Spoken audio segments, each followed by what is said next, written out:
The criticism that has gone viral focuses on the deep contradictions in how certain Los Angeles black gangbangers treat their own community compared to how they act toward other ethnic groups. The core point raised in these videos is that these gangs, despite projecting an image of toughness, largely direct their aggression inward toward fellow black people rather than confronting groups outside their own race. So self-hating, wish sellout blacks in America are in Los Angeles, California. This is a fact.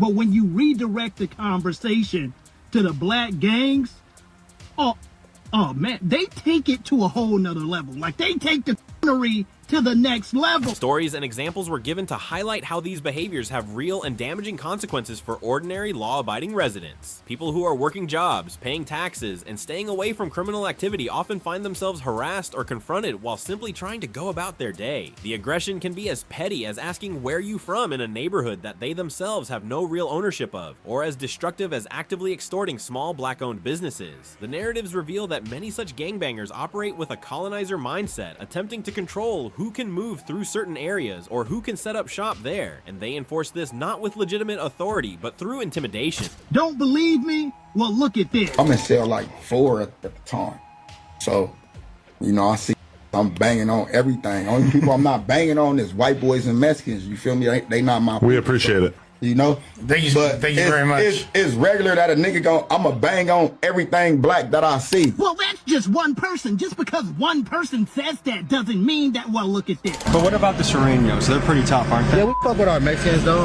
Hell yeah. Like, we used to beef with the Mexicans, but they cool with us. Like, you know, they good people. What about the Aryan Brotherhood? They cool. They do tattoos and time, so we be in there with them. Like, that is really how they are. I'll never forget when I first got out here within the first few days. Obviously, I'm curious about LA because I don't know about LA. Therefore, I'm gonna want to take a walk.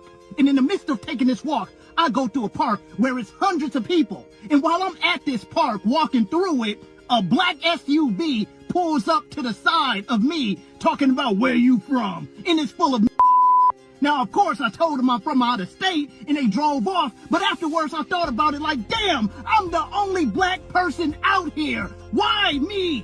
It's all of these Mexicans, all of these white folks, and you want to bang on me. That's just how they are. It's how they operate. One repeated theme in the examples is the double standard applied depending on a person's race. While black residents who are not involved in gang life can be threatened, robbed, or chased out for minor perceived slights, a white or Mexican individual may be welcomed into the same neighborhoods without incident. Personal accounts included instances where white outsiders carrying cameras walked freely through gang-heavy areas, even receiving hospitality, whereas black outsiders in the same situation would face confrontation and possible violence. California niggas start to look like, not California, the LA talking that gang talk. These is more drama-filled, emotionally responsive. These got traits. We used to idolize them. Man, if we would have knew these was like this here, nigga, we would have never got down there. Cause gang banging is a bunch of boys. A bunch of boys. I say I love you, but when you do something wrong, I'm gonna get the family to hurt you. What family they do that in? You want to teach your brother something, so we finna punch on you to teach you. Nah, nigga, we would have known these LA niggas were really lame. Hide behind that red and blue in that street that was popular. Homie, we wouldn't got that kind of respect. They would be treated just like they get treated when they come to the Midwest and it ain't a bunch of California. They some of the friendliest, nicest you can ever meet.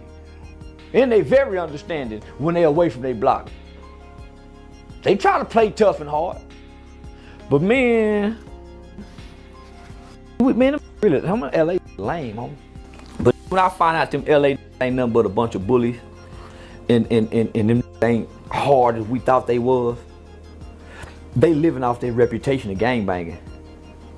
But if you put that to the test, you'll find out that is weak. The Mexicans stay putting it to the test.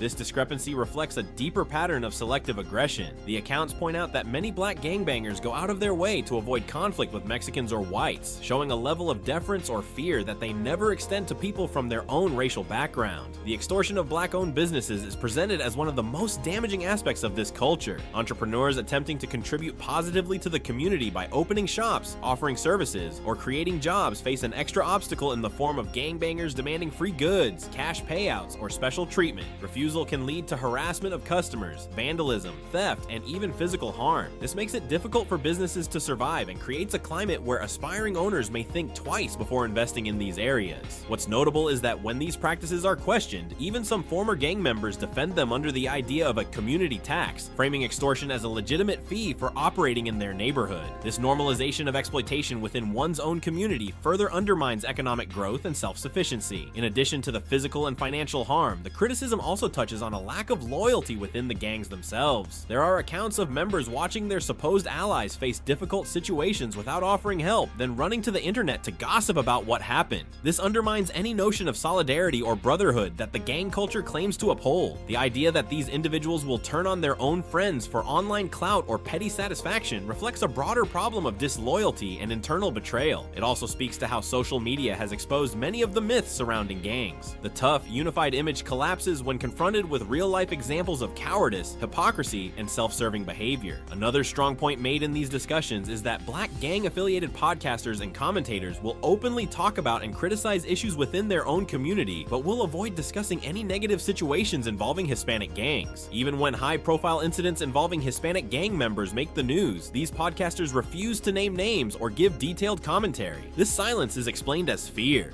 of retaliation from groups they perceive as more dangerous and united than themselves. It's telling that while these commentators have no problem broadcasting criticism of black individuals, they self-censor when it comes to others. This fear extends to the point where they will even avoid reading publicly available information from news reports if it contains names of certain Hispanic groups. The reluctance is so pronounced that it becomes obvious to viewers, further highlighting the power imbalance between these groups.